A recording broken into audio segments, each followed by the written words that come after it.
तो आज हम पढ़ेंगे वर्क एंड एनर्जी। तो आ गए आप। आज का हमारा चैप्टर है वर्क, एनर्जी एंड पावर। इस पूरी एक वीडियो के अंदर हम इस पूरे चैप्टर को कंप्लीट कर लेंगे। साथ में हम न्यूमेरिकल्स भी सॉल्व करेंगे। तो अगले 40 मिनट में ये पूरा चैप्टर हम कंप्लीट कर लेंगे। तो हमारे चैप्टर का नाम है वर्क, एनर्जी एंड पावर। सबसे पहले समझते हैं वर्क के बारे में। हम वर्क टर्म को डे टू डे लाइफ में यूज करते ही रहते हैं। जैसे अब तुम बैठ के इस वीडियो को देख रहे हो, यानी वर्क कर रहे हो। पर साइंस के अकॉर्डिंग ये वर्क नहीं है। तो साइंस के अकॉर्डिंग वर्क तब भी होता है जब एक ऑब्जेक्ट के ऊपर फोर्स लगती है एंड उस फोर्स की वजह से वो ऑब्जेक्ट डिस्प्लेस होता है। जैसे स्टार्टिंग में हमारा शिनचैन एक बॉक्स को धक्का मार रहा था, यानी वो बॉक्स के ऊपर एक फोर्स लगा रहा था एंड उस फोर्स की वजह से ऑब्जेक्ट डिस्प्लेस हो रहा था, यानी बॉक्स की पोजीशन चेंज हो रही थी। तो साइंस के अकॉर्डिंग शिनचैन वर्क कर रहा है। तुम बैठ के पढ़ रहे हो तो तुम कोई काम नहीं कर रहे। एंड ये चीज याद रखना कि वर्क तब भी होता है जब ये दोनों कंडीशंस फुलफिल हो जाती है, यानी ऑब्जेक्ट के ऊपर फोर्स लगती है एंड उस फोर्स की वजह से ऑब्जेक्ट डिस्प्लेस होता है, तभी वर्क होगा। अगर एक चीज भी नहीं हो रही यानी वर्क नहीं हो रहा। तो अब वर्क डन का फॉर्मूला देखते हैं। तो वर्क डन को हम रिप्रेजेंट करेंगे W से, फोर्स को F से एंड डिस्प्लेसमेंट को S से। तो वर्क डन का एक सिंपल सा फॉर्मूला होता है फोर्स मल्टीप्लाइड बाय डिस्प्लेसमेंट, यानी F डॉट S।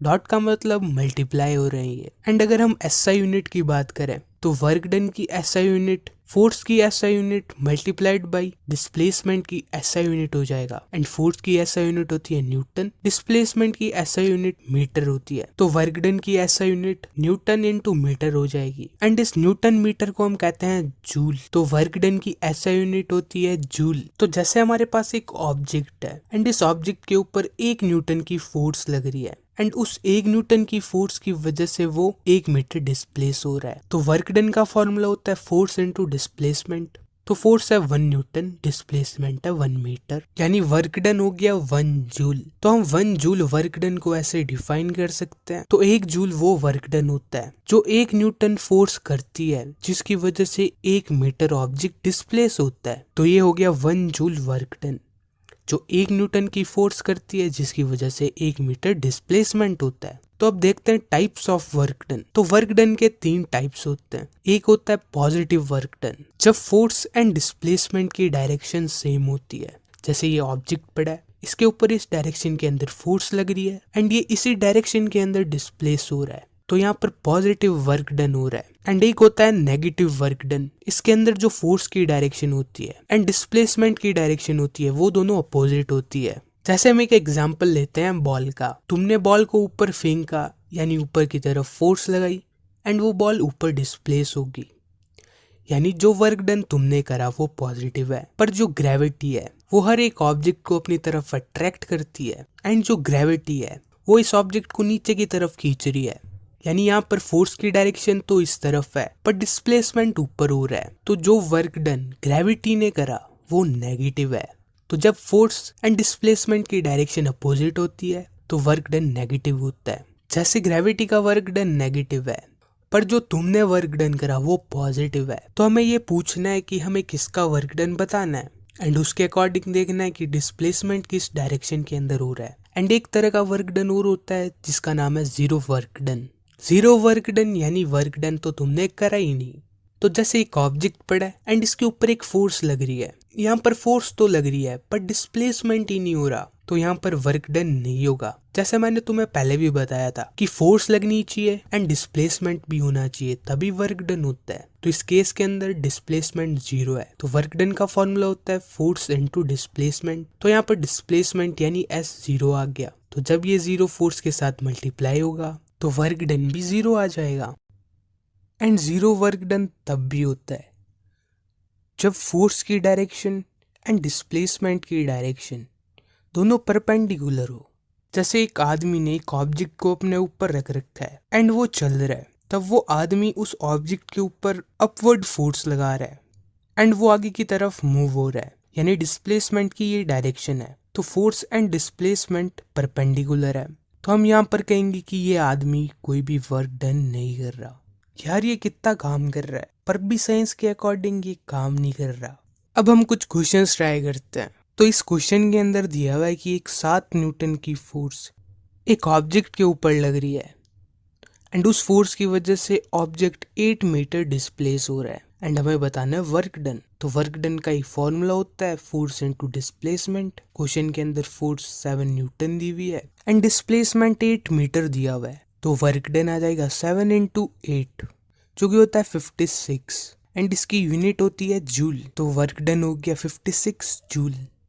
एंड अब एक और क्वेश्चन ट्राई करते हैं। तो इस क्वेश्चन के अंदर दिया हुआ है कि एक पॉर्टर यानी कुल्ली जो हमारा सामान उठाता है, वो पॉर्टर 15 केजी के ऑब्जेक्ट को उठाता है एंड अपने सर पे रखता है। तो हमें बताना है कि वो कितना वर्क कर रहा है एंड उसका सर जमीन से 1.5 मीटर ऊंचा है। इसके अंदर क्या क्या दिया हुआ है वो लिखते हैं। इसके अंदर ऑब्जेक्ट का मास दिया हुआ है 15 केजी एंड उस ऑब्जेक्ट को 1.5 मीटर तक वो लेके गया, यानी डिस्प्लेसमेंट हो गया 1.5 मीटर एंड हमें वर्क डन बताना है। तो वर्क डन के लिए हमें फोर्स चाहिए। तो अगर कोई ऑब्जेक्ट है एंड तुम्हें उसे उठाना है तो तुम उस ऑब्जेक्ट के ऊपर कितनी फोर्स लगाओगे? तुम उस ऑब्जेक्ट के ऊपर जितना उस ऑब्जेक्ट का वेट है उतनी फोर्स लगाओगे ताकि वो ऑब्जेक्ट उठ जाए। अगर कम फोर्स लगाओगे तो वो ऑब्जेक्ट हिलेगा भी नहीं। तो मिनिमम हमें उस ऑब्जेक्ट के वेट की जितनी फोर्स लगानी पड़ेगी। तो यही चीज़ कुल्ली के साथ होगी। कुल्ली को जितना इस ऑब्जेक्ट का वेट है उतनी फोर्स से इस ऑब्जेक्ट को पुल करना पड़ेगा, तभी ये ऑब्जेक्ट उठेगा। तो फोर्स हो जाएगी इस ऑब्जेक्ट का वेट एंड वेट होता है m इंटू जी। वहाँ पर m है मास एंड g है acceleration due to gravity. And question के अंदर मास दिया हुआ है 15 kg and acceleration due to gravity होती है 10 मीटर पर सेकेंड स्क्वायर। तो हमें वर्क डन निकालना है। वर्क डन यानी फोर्स इनटू डिस्प्लेसमेंट। फोर्स है 15 इंटू 10, डिस्प्लेसमेंट है 1.5। तो इसे कैलकुलेट करने पे तुम्हें मिलेगा 225 जूल। जूल लगाना मत भूलना। अब हमारा नेक्स्ट टॉपिक है एनर्जी। एनर्जी को समझने के लिए हम एक एग्जांपल लेते हैं। यहाँ पर सिंचन एंड उसका दोस्त मसाओ खड़े हैं एंड एक बड़ा सा बॉक्स पड़ा है। तो इन दोनों को इस बॉक्स को साइड में हटाना है, यानी इसके ऊपर फोर्स लगा के इसको डिस्प्लेस करना है। तो सिंचन ने कहा उसके पास एनर्जी है, पर मसाओ ने कहा उसके पास एनर्जी नहीं है क्योंकि वो बहुत ज्यादा थका हुआ है। अब ये दोनों कह क्या रहे हैं? सिंचन कह रहा है कि उसके पास एनर्जी है, यानी वो इस बॉक्स को धक्का मार के साइड में कर सकता है। अब धक्का मार के साइड में करेगा यानी फोर्स लगाएगा एंड बॉक्स डिस्प्लेस होगा। तो जब एक ऑब्जेक्ट के ऊपर फोर्स लगती है एंड वो डिस्प्लेस होता है तब हम उसे कहते हैं वर्क। तो सिंचन ये कहना चाहता है कि वो वर्क कर सकता है, पर मसाओ क्या कहता है कि उसके पास एनर्जी नहीं है, यानी वो इस बॉक्स को डिस्प्लेस नहीं कर सकता, यानी वो वर्क नहीं कर सकता। तो हम ये कह सकते हैं कि सिंचन के पास एनर्जी है यानी वो वर्क कर सकता है, पर मसाओ के पास एनर्जी नहीं है यानी वो वर्क नहीं कर सकता।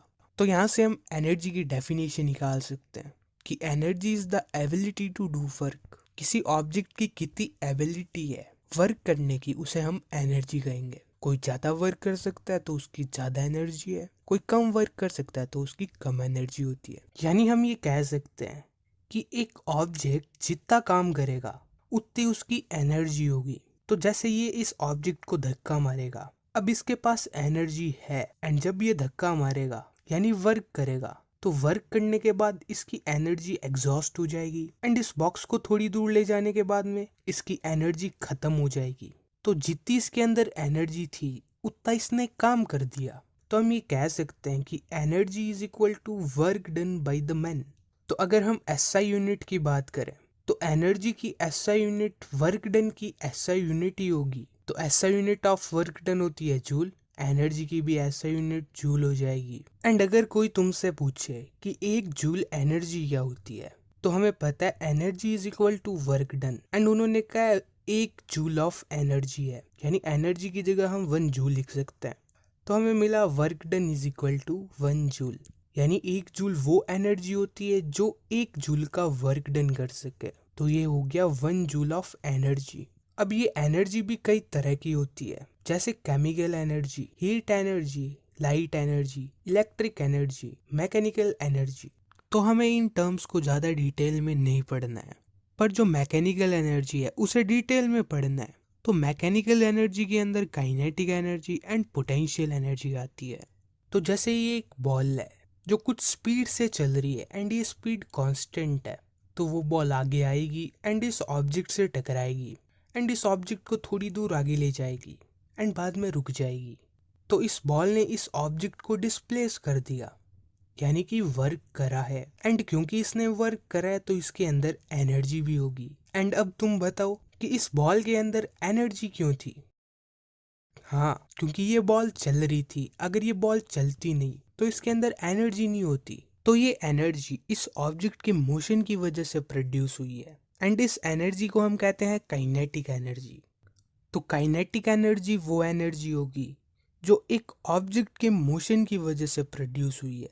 अगर वो ऑब्जेक्ट चलेगा नहीं तो उसके अंदर एनर्जी नहीं होगी एंड अगर वो ऑब्जेक्ट चलता है तो उसके अंदर एनर्जी होती है एंड उस एनर्जी को हम कहते हैं काइनेटिक एनर्जी। काइनेटिक एनर्जी का एक फॉर्मूला होता है एंड उस फॉर्मूले को हम डेराइव करते हैं, यानी फॉर्मूले को बनाते हैं। तो हमें पता है कि एक ऑब्जेक्ट जितना काम करेगा उतनी उसकी एनर्जी होगी, यानी energy is equal to work done.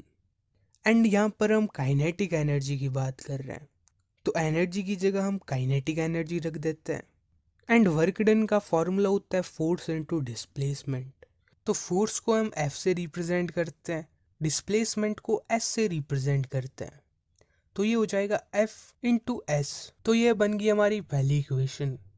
And हमें पता है कि फोर्स होती है मास इंटू एक्सेलरेशन। मास को हम m से रिप्रेजेंट करते हैं, एक्सेलरेशन को a से रिप्रेजेंट करते हैं। तो फोर्स हो जाएगी m इंटू a।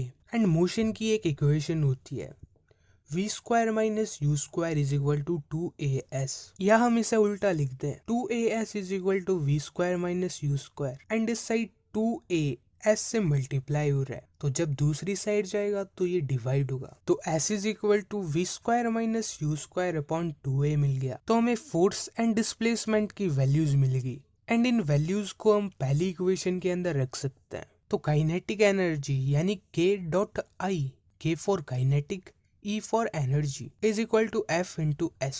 तो हमें ऊपर से F की वैल्यू मिल रही है ma एंड S की वैल्यू मिल रही है v square minus u square upon 2a। तो यहाँ पर a से a कैंसिल हो जाएगा एंड बचेगा m by 2 v square minus u square. तो हमें काइनेटिक एनर्जी मिल गई m by 2 v square minus u square.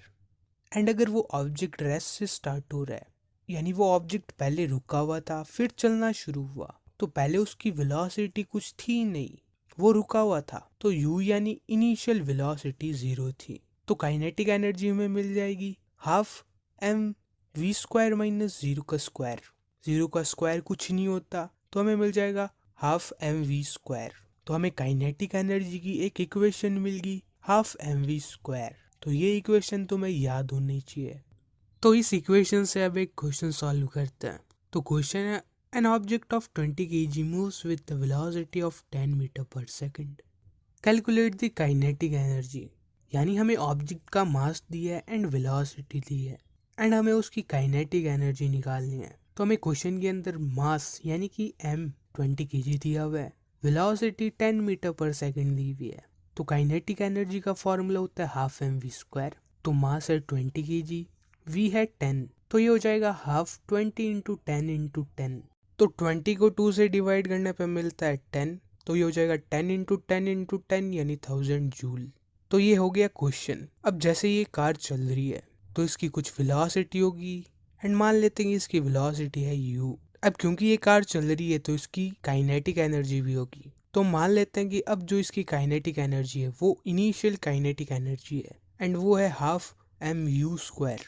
तो कार चलती जा रही है एंड कार के ड्राइवर ने कार को एक्सेलरेट करा एंड कार की स्पीड को बढ़ा दिया, यानी अब कार की स्पीड चेंज होगी एंड अब मान लेते हैं कि कार की स्पीड होगी v। तो अब इसकी काइनेटिक एनर्जी क्या हो जाएगी half m v square and ये है फाइनल काइनेटिक एनर्जी। तो यहाँ पर जो कार के इंजन ने वर्क डन करा है उस वर्क डन ने इस कार की काइनेटिक एनर्जी को चेंज करा है। तो हम ये कह सकते हैं कि work done is equal to change in kinetic energy, क्योंकि वही वर्क डन कार की काइनेटिक एनर्जी को चेंज कर रहा है, तो वर्क डन हो गया change in kinetic energy. And हम किसी भी चीज का चेंज निकालने के लिए फाइनल माइनस इनिशियल करते हैं। तो यहाँ पर होगा final kinetic energy minus initial kinetic energy, जो कि है half M we square minus half M you square. तो अगर तुम्हें किसी चलती हुई चीज का वर्क डन निकालना है तो final kinetic energy minus initial kinetic energy कर देना। तो अब इससे रिलेटेड एक क्वेश्चन करते हैं। क्वेश्चन है what is the work done to increase the velocity of car from 10 metre per second to 20 metre per second if mass of car is 500 kg। यानी कि एक चलती हुई कार की स्पीड को हमें बढ़ाना है एंड उसका मास दिया हुआ है 500 kg एंड हमें बताना है हमें कितना वर्क डन करना पड़ेगा। तो सबसे पहले ये लिख लेते हैं कि हमें क्या क्या दिया हुआ है। u यानी कार की इनिशियल वेलोसिटी में दी हुई है 10 metre per second and car की फाइनल वेलोसिटी दी हुई है 20 मीटर पर सेकेंड यानी v एंड मास यानी कि m दिया हुआ है 500 kg एंड हमें निकालना है वर्क डन। तो जैसा मैंने तुम्हें पहले भी बताया कि वर्क डन होता है चेंज इन काइनेटिक एनर्जी, यानी जितना भी काम करोगे वो सारा काम उस चीज की काइनेटिक एनर्जी को चेंज कर देगा। तो यहाँ पर जो कार का इंजन है वो जितना भी काम करेगा वो सारा काम इस कार की काइनेटिक एनर्जी को चेंज कर देगा। यानी work done is equal to change in kinetic energy. Change in kinetic energy यानी final kinetic energy minus initial kinetic energy. तो फाइनल काइनेटिक एनर्जी हो जाएगी half M we square minus half M you square. तो यहाँ से हम half M को बाहर ले सकते हैं एंड अंदर बच जाएगा v square minus u square. तो अब क्वेश्चन के अंदर तुम्हें m दिया हुआ है, v दिया हुआ है, u दिया हुआ है। तो इसके अंदर तुम्हें सारी वैल्यूज रखनी है एंड आंसर निकालना है एंड आंसर निकाल के नीचे कमेंट कर देना ताकि जिसे नहीं आता है वह उसे देख के समझ सके। तो अब हमारा नेक्स्ट टॉपिक है पोटेंशियल एनर्जी। पहले हम पोटेंशियल एनर्जी का मतलब समझते हैं। अगर मैं तुम्हें कहूँ तुम्हारे अंदर ये काम करने का पोटेंशियल है, यानी ये काम तुम कर सकते हो पर अभी कर नहीं रहे। ठीक ऐसे ही अगर किसी ऑब्जेक्ट के पास एनर्जी है एंड वो एनर्जी अभी वर्क नहीं कर रही पर वो एनर्जी वर्क कर सकती है, तब हम उसे कहेंगे पोटेंशियल एनर्जी। हम एक एग्जांपल लेते हैं। तो जैसे हमारे पास ये कील है, नेल एंड एक बॉक्स है। तो अगर हम इस बॉक्स को एक हाइट तक ले जाएं एंड बाद में इस नेल के ऊपर छोड़ दें तो क्या होगा, ये नेल सरफेस के अंदर चली जाएगी।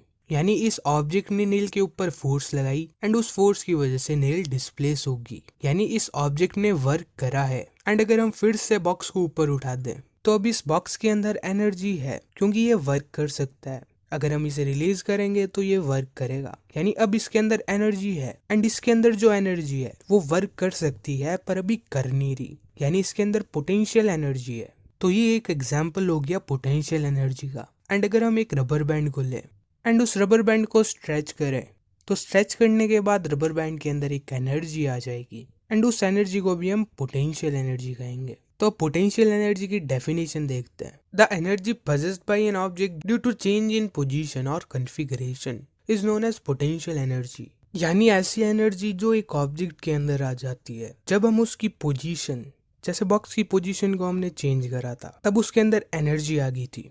तो जब हम उसकी पोजीशन चेंज करते हैं या उसकी कन्फिगरेशन चेंज करते हैं यानी शेप, जैसा हमने रबर बैंड की शेप को चेंज करा था, तो ऐसी एनर्जी को हम पोटेंशियल एनर्जी कहते हैं। पोटेंशियल एनर्जी का एक और टाइप होता है ग्रेविटेशन पोटेंशियल एनर्जी।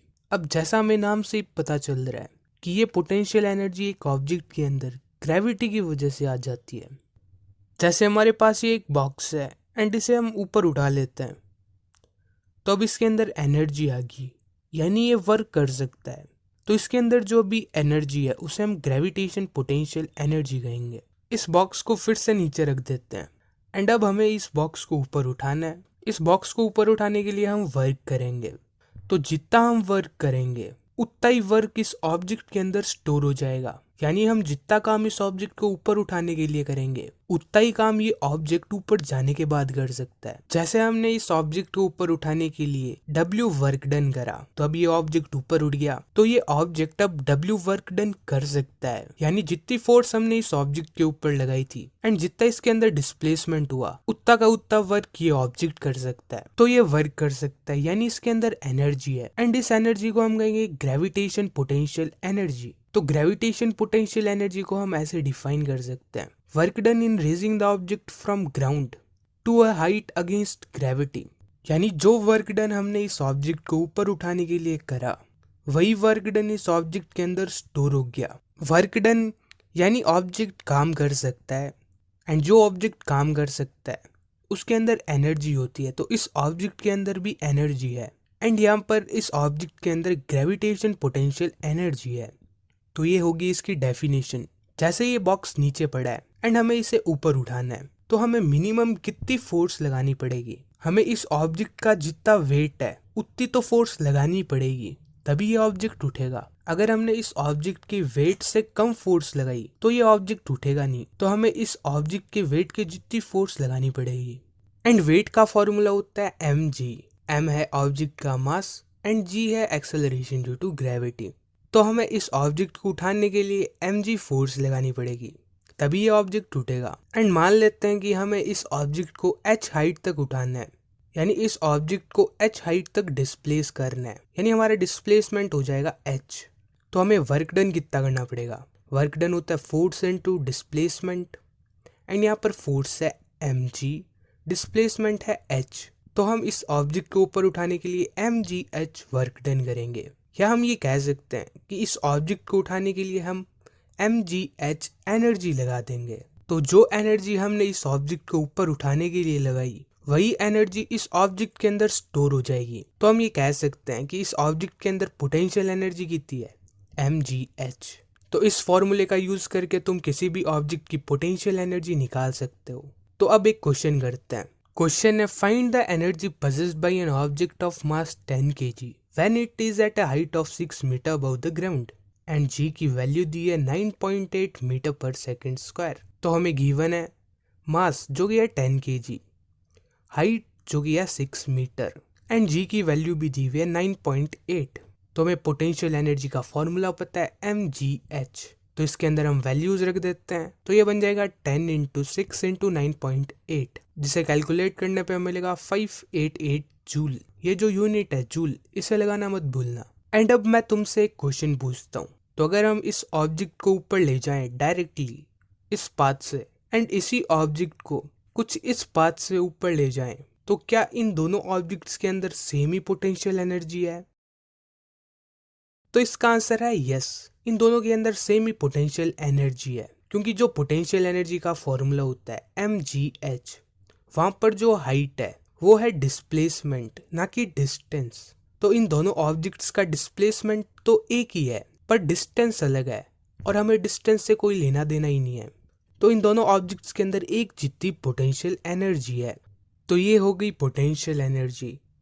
अब हम law of conservation of energy देखते हैं। तो ये लॉ क्या कहता है? ये लॉ कहता है कि एनर्जी को ना ही तो हम बना सकते हैं ना ही डिस्ट्रॉय कर सकते हैं, यानी energy can neither be created nor be destroyed. पर एनर्जी इंटर कन्वर्टेबल है एक फॉर्म से दूसरे फॉर्म के अंदर, यानी एनर्जी अपने फॉर्म चेंज करती रहती है। हमने दो तरह की एनर्जी के बारे में पढ़ा है, एक पोटेंशियल एनर्जी एंड एक काइनेटिक एनर्जी। तो अब देखते हैं कैसे एनर्जी इंटर कन्वर्टेबल है, यानी वो कैसे पोटेंशियल एनर्जी से काइनेटिक एनर्जी के अंदर कन्वर्ट हो जाती है। तो जैसे हमारे पास ये ऑब्जेक्ट है एंड इसे हम एक हाइट तक ले जाते हैं, तो अब ये एक हाइट पे आ गया एंड इसके अंदर अब पोटेंशियल एनर्जी स्टोर होगी, यानी इसके अंदर अब पोटेंशियल एनर्जी है पर काइनेटिक एनर्जी जीरो है, क्योंकि काइनेटिक एनर्जी वो एनर्जी होती है जब एक ऑब्जेक्ट मोशन के अंदर होता है। पर ये ऑब्जेक्ट तो यहाँ पर रेस्ट के अंदर है, तो इसकी काइनेटिक एनर्जी होगी ही नहीं, यानी इसकी काइनेटिक एनर्जी जीरो है। तो जब हम इस ऑब्जेक्ट को रिलीज करेंगे तो ये ऑब्जेक्ट नीचे आएगा। अब जब ये नीचे आना स्टार्ट होगा तो हाइट डिक्रीज होना स्टार्ट हो जाएगी, एंड जब हाइट डिक्रीज होगी तो पोटेंशियल एनर्जी भी डिक्रीज हो जाएगी। तो इस पॉइंट के ऊपर इसकी हाइट कम होगी, यानी इसकी पोटेंशियल एनर्जी भी कम होगी। पर ये मोशन के अंदर है तो इसके अंदर काइनेटिक एनर्जी आ गई, तो इसकी पोटेंशियल एनर्जी कम हुई है, तो वो पोटेंशियल एनर्जी जो कम हुई है वो काइनेटिक एनर्जी बन गई।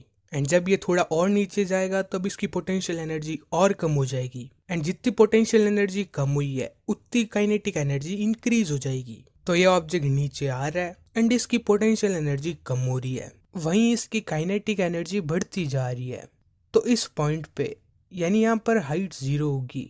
ये ऑब्जेक्ट अभी ग्राउंड से टकराया नहीं है पर टकराने वाला है, तो हाइट जीरो होगी यानी पोटेंशियल एनर्जी बहुत कम होगी, पर काइनेटिक एनर्जी यहाँ पर मैक्सिमम है, क्योंकि यहाँ पर पोटेंशियल एनर्जी जीरो होगी, यानी पूरी पोटेंशियल एनर्जी काइनेटिक एनर्जी के अंदर कन्वर्ट होगी, यानी अब इसकी काइनेटिक एनर्जी मैक्सिमम है। एंड बाद में ये ग्राउंड से टकराएगा एंड वो काइनेटिक एनर्जी साउंड एनर्जी या लाइट एनर्जी के अंदर कन्वर्ट हो जाएगी, तो ऐसे एनर्जी एक फॉर्म से दूसरे फॉर्म के अंदर जाती रहती है एंड ना ही तो हम एनर्जी को बना सकते हैं ना ही उसको डिस्ट्रॉय कर सकते हैं। तो हम ऊपर वाले एग्जाम्पल को देखते हुए ये कह सकते हैं कि potential energy plus kinetic energy is equal to constant, क्योंकि जब पोटेंशियल एनर्जी ज़्यादा थी तो काइनेटिक एनर्जी कम थी एंड जब पोटेंशियल एनर्जी कम हुई तो काइनेटिक एनर्जी बढ़ गई। यानी जब एक चीज़ बढ़ती है तो दूसरी कम हो जाती है, यानी इनका सम बैलेंस रहता है। बैलेंस्ड यानी फिक्स्ड कांस्टेंट। तो हम ये कह सकते हैं कि potential energy plus kinetic energy is equal to constant and potential energy and kinetic energy के सम को हम कहते हैं मैकेनिकल एनर्जी। तो हम ये भी कह सकते हैं कि मैकेनिकल एनर्जी रिमेन्स कांस्टेंट।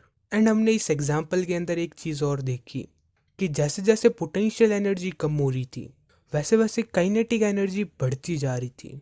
यानी हम ये लिख सकते हैं कि rate of decrease in potential energy is equal to rate of increase in kinetic energy. जैसे पोटेंशियल एनर्जी कम हो रही थी वैसे काइनेटिक एनर्जी बढ़ रही थी।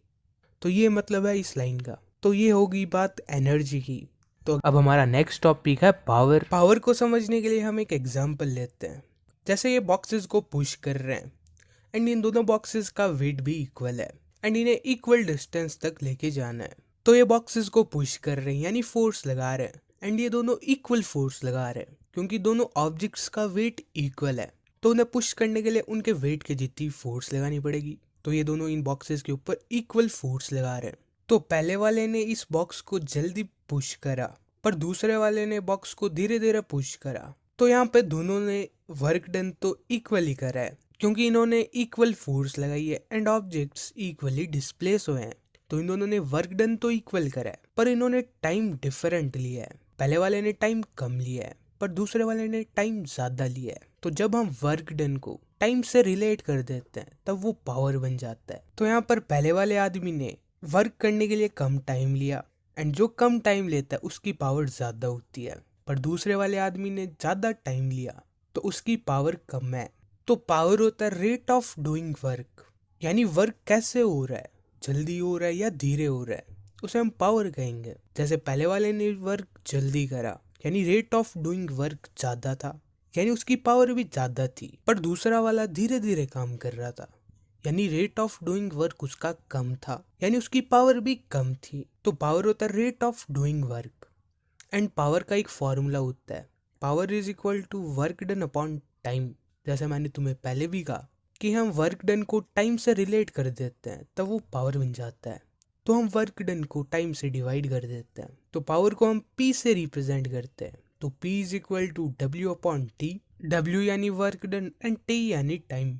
एंड अगर हम SI यूनिट की बात करें तो इस फॉर्मूले के अंदर हम वर्क डन एंड टाइम की SI यूनिट रख देते हैं तब हमें पावर की SI यूनिट मिल जाएगी। तो वर्क डन की SI यूनिट होती है जूल एंड टाइम की SI यूनिट होती है सेकंड। तो पावर की SI यूनिट होगी जूल अपॉन सेकंड या जूल पर सेकंड। एंड इस जूल पर सेकंड को हम कहते हैं वॉट, क्योंकि जेम्स वॉट जिन्होंने पावर के कंसेप्ट के ऊपर सबसे ज्यादा काम करा था उनके ऑनर में या उन्हें याद रखने के लिए पावर की SI यूनिट वॉट होती है। एंड अगर कोई पूछे कि एक वॉट पावर क्या होती है तो तुम्हें सिर्फ पावर के फॉर्मूले के अंदर वर्क डन एंड टाइम की SI यूनिट रखनी है। जैसे power is equal to work done upon time, तो यहाँ पर पावर है 1 वॉट तो वर्क डन कितना होगा 1 जूल एंड टाइम भी 1 सेकंड, यानी सब 1 कर दो। वर्क डन भी 1 जूल का कर दो, टाइम भी 1 सेकंड कर दो एंड उसे डिफाइन कर देना है कि जब एक ऑब्जेक्ट 1 जूल का वर्क डन करता है 1 सेकंड के अंदर तब हम उसे कहते हैं 1 वॉट पावर। तो अब एक क्वेश्चन करते हैं।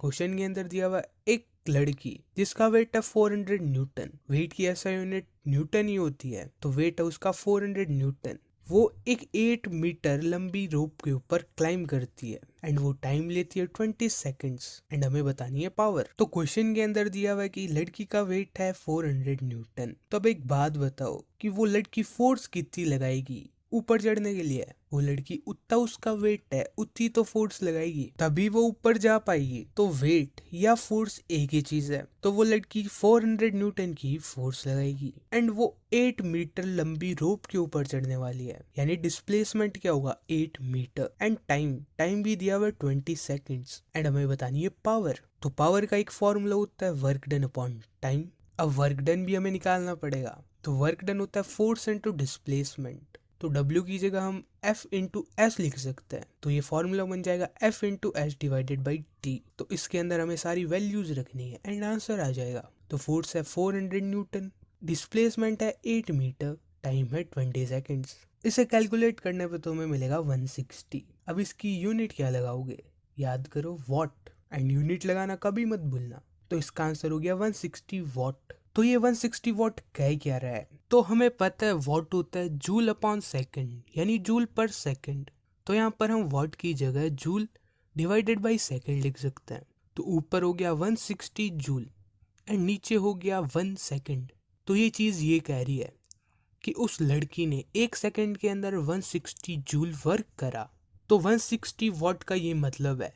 तो अगर कहीं पे 50 वॉट लिखा हुआ है तो तुम्हें ये समझ जाना है कि वो ऑब्जेक्ट 1 सेकंड के अंदर 50 जूल वर्क कर सकता है।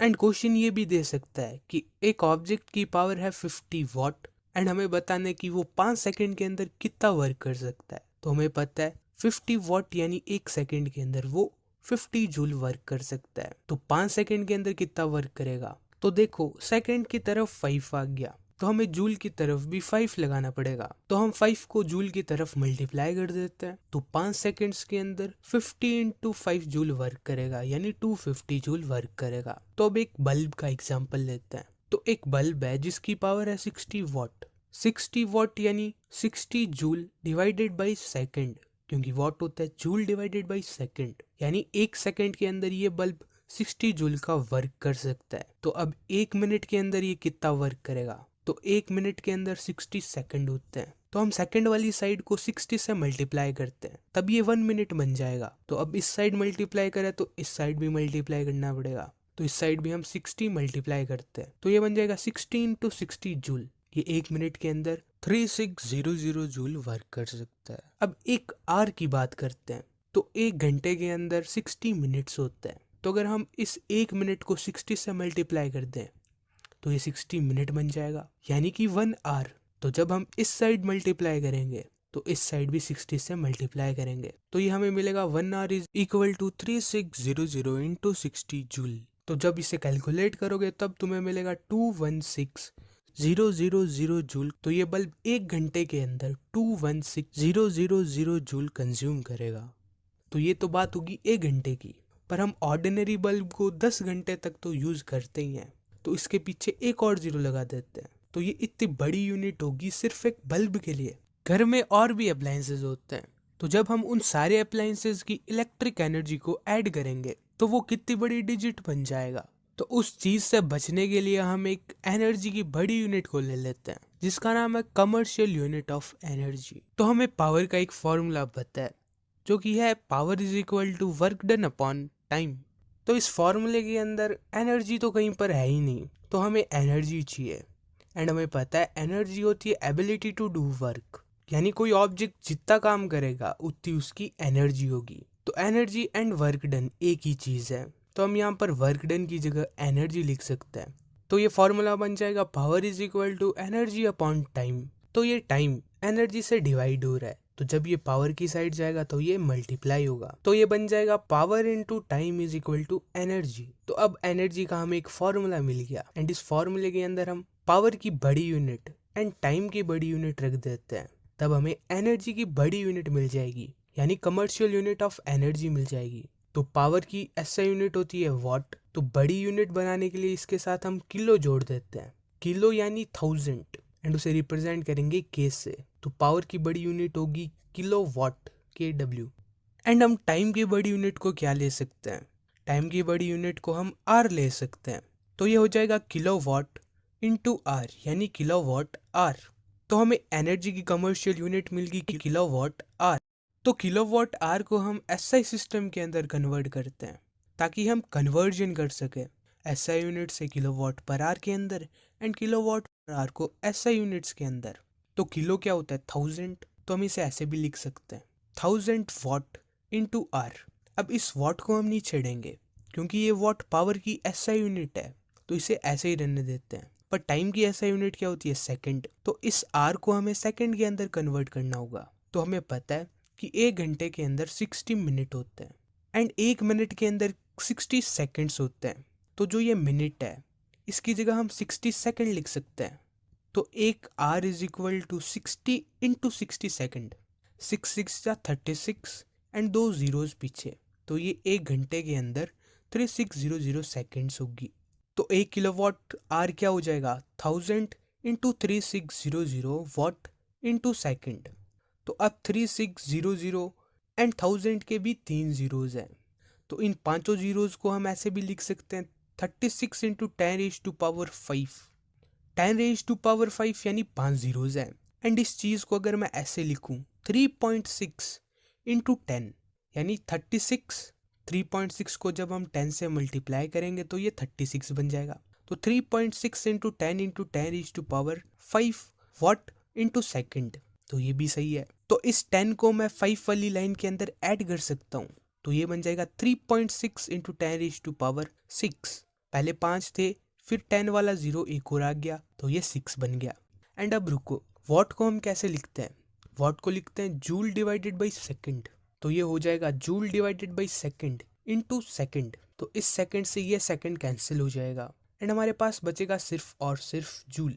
तो 1 kilowatt per hour is equal to 3.6 into 10⁶ joule मिल गया। जूल यानी एनर्जी, एनर्जी वो भी SI यूनिट के अंदर। तो इस चीज को तुम याद कर लेना कि 1 किलोवाट पर आवर इतने जूल्स के बराबर होता है। एंड इस 1 किलोवाट पर आवर को हम कहते हैं यूनिट, 1 यूनिट। जो हमारे घरों में इलेक्ट्रिसिटी बिल आता है वो यूनिट्स के अंदर आता है। यूनिट यानी कि 1 किलोवाट पर आवर। तो अब इससे रिलेटेड एक क्वेश्चन ट्राई करते हैं। तो क्वेश्चन है, एक बल्ब है जो 60 वॉट पावर का है एंड वो दिन में 6 घंटे तक चलता है एंड हमें ये बताना है कि वो कितनी इलेक्ट्रिक एनर्जी कंज्यूम करता है एक दिन के अंदर एंड हमें उस एनर्जी को एक्सप्रेस करना है यूनिट्स के अंदर। तो क्वेश्चन के अंदर क्या दिया हुआ है, पावर दी हुई है जो कि है 60 वॉट। तो हमें एनर्जी को एक्सप्रेस करना है यूनिट्स के अंदर यानी किलोवाट आवर के अंदर, यानी हमें बड़ी यूनिट्स चाहिए। तो पावर की बड़ी यूनिट क्या होती है किलोवाट एंड यहाँ पर बल्ब की पावर दी हुई है 60 वॉट। तो 60 वॉट को हम किलोवाट के अंदर चेंज करते हैं। तो 1 किलोवाट के अंदर 1000 वॉट्स होते हैं। तो जब हम 60 वॉट को 1000 से डिवाइड कर देंगे तो हमें किलोवाट के अंदर पावर मिल जाएगी। तो 60 डिवाइडेड बाई 1000 क्या हो जाएगा 0.06 किलोवाट। तो पावर मिल गई हमें किलोवाट के अंदर एंड बल्ब दिन में 6 घंटे तक चलता है यानी टाइम हो गया 6 आवर। एंड एनर्जी का हमें एक फॉर्मूला पता है, पावर इनटू टाइम।